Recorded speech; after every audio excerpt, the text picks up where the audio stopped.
नमस्कार दोस्तों, मैं आपका दोस्त हाजिर हूँ फिर से एक नई और महत्वपूर्ण जानकारी के साथ। स्वागत है आपका हमारे चैनल ज्ञान विशेष में। दोस्तों, प्रकृति का खजाना अनमोल और असीमित है। इसमें अनेक ऐसी वनस्पतियाँ पाई जाती है जो चमत्कारिक गुणों से भरी होती है। ये चमत्कारिक जड़ी बूटियाँ और पेड़ पौधे हमारे आसपास में ही होते हैं, लेकिन जानकारी के अभाव के कारण हम इसके गुण और फायदे से अनजान होते हैं। दोस्तों, आज की जानकारी बेहद खास है। दोस्तों, इस वनस्पति को तो आपने अवश्य ही देखा होगा। दोस्तों, ये जो वृक्ष आप देख रहे हैं ये खदीर का वृक्ष है, जिसे आम भाषा में खैर, कत्था, खैर बबूल जैसे नामों से जाना जाता है। आयुर्वेदिक शास्त्रों में खदीर को बेहद महत्वपूर्ण माना है। इसका धार्मिक कार्यों में भी उपयोग किया जाता है। इस वृक्ष को शास्त्रों ने पवित्र माना है। इसकी लकड़ी का उपयोग यज्ञ की समिति के रूप में किया जाता है। दोस्तों, ये औषध कार्य में भी उतनी ही महत्वपूर्ण औषधि है। इसके अलावा ये लकड़ी इतनी मजबूत होती है कि इसका उपयोग पहले के जमाने में बैलगाड़ी और रथों के पहिए बनाए जाते थे। यही नहीं, इसकी लकड़ी को घर में रखने से वास्तु दोष का निवारण होता है। इसकी लकड़ी अत्यंत मजबूत होती है और इसका कांड अस्थि के समान कठोर और दृढ़ होता है। धार्मिक और पूजा कार्यों में भी इसकी लकड़ी का उपयोग किया जाता है। इसके अलावा कुष्ठ और जहर को दूर करने के लिए भी इसका आयुर्वेद में वर्णन मिलता है। हजारों साल पहले लिखी गई चरक संहिता में इसे कुष्ठ रोग को मिटाने वाला और पेट के दर्द को दूर करने वाला बताया गया है। निघंटुओं में खदीर की कई प्रजातियां का वर्णन मिलता है। दोस्तों, संस्कृत में इसे खदीर, रक्तसार, गायत्री, दंत धावन और कंटकी तथा बालपत्र के नाम से जाना जाता है। आम भाषा में इसे खैर बबूल, कत्था और खैर के नाम से जानते हैं। गुजराती में खैर और खैरियो कहते हैं तथा कन्नड़ में काचू, तेलुगु में करगाली, खदीरमू और तमिल में कदीरम जैसे नामों से जानते हैं। बंगाली में खैरगाछ और कुथ तथा नेपाली में खैर, मराठी में कदेरी और खैर से जानते हैं।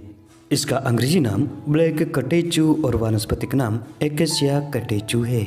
खैर के वृक्ष भारत के कई प्रांतों में पाया जाता है। ये ज़्यादातर बिहार, महाराष्ट्र, पंजाब, कोंकण, राजस्थान तथा मध्य भारत और उत्तर पश्चिम हिमालय में विशेष रूप से पाया जाता है। गुजरात में ये गिर के अलावा सौराष्ट्र के कुछ क्षेत्रों में तथा पंचमहाल और दक्षिणी गुजरात में पाया जाता है। खैर का वृक्ष 9 से 12 मीटर तक ऊंचा, झाड़ीदार और बहुवर्षायु होता है। इसके पत्र बबूल के पत्रों के समान होते हैं और इसकी शाखाओं पर बेर के पेड़ के समान कांटे होते हैं। इस पर बेलनाकार और 5 से 10 सेंटीमीटर लंबी मंजरियों में पुष्प लगते हैं। इसके बाद इस पर 5 से 6 सेंटीमीटर लंबी चपटी, पतली और घुसर वर्ण की चमकीली फली लगती है जो अग्र भाग पर नुकीली होती है। खदीर को आयुर्वेद में बहुत महत्व दिया है। इसकी शाखाओं तथा छाल को उबालकर इसमें से कत्था बनाया जाता है। इसीलिए कई लोग इसे कत्था के नाम से भी जानते हैं। आयुर्वेद के अनुसार इसके गुणों की हम बात करें तो खदीर स्वाद में तीखा, कसीला, शीतल प्रकृति का, पचने में हल्का और कफ पित्त को दूर करने वाला होता है। इसका उपयोग कुष्ठ मिटाने में भी किया जाता है। ये पाचन शक्ति को बढ़ाता है और बल की वृद्धि करता है। इसके अलावा ये खून साफ करता है, रक्त विकारों को दूर करता है, पेट की कृमि मिटाता है और अरुचि को दूर करके रुचि बढ़ाता है। अगर शरीर में गर्मी बढ़ने से मुंह में छाले पड़ गए हो तो खदीर की छाल को पानी में उबालकर इससे गरारा करें।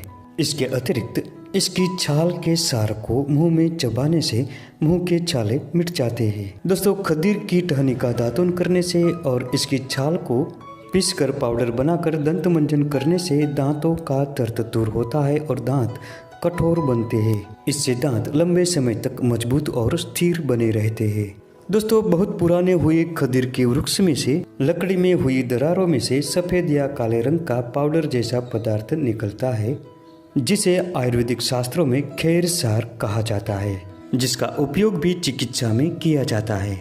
दोस्तों, खांसी होने पर भी इस खैर सार यानी इस पाउडर का उपयोग किया जाता है। इसके लिए 500 मिलीग्राम इस सार को लीजिए और इसके साथ 500 मिलीग्राम हल्दी और 500 मिलीग्राम मिश्री, इन सब को मिलाकर खाएं।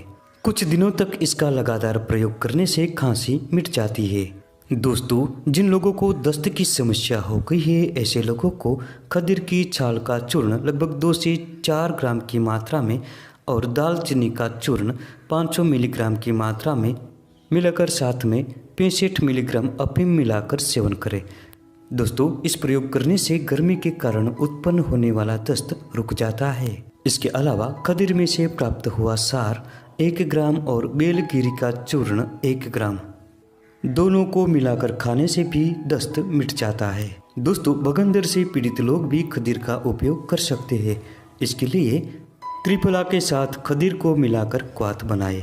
लगभग 50 मिलीलीटर क्वाथ में 6 ग्राम गाय का देसी घी तथा 3 ग्राम वायुविडिंग का चूर्ण मिलाकर रोजाना पीना चाहिए। इससे बगंदर में बहुत ज़्यादा फायदा होता है। दोस्तों, आयुर्वेदिक शास्त्रों ने इसे कुष्ठ को मिटाने वाला माना है। ये त्वचा रोगों में बहुत फायदेमंद होता है। अगर किसी को शरीर पर फोड़े, फुंसियाँ और घाव हो जाते हैं तो इसकी छाल को पीस लीजिए और प्रभावित स्थान पर लगाएं। इस प्रयोग से घाव अति शीघ्र भर जाते हैं और फोड़े, फुंसियाँ नष्ट हो जाती है। दोस्तों, खदीर से प्राप्त कत्थे को पानी में डालकर रोजाना नहाने से कुष्ठ रोग में बहुत बड़ा फायदा होता है।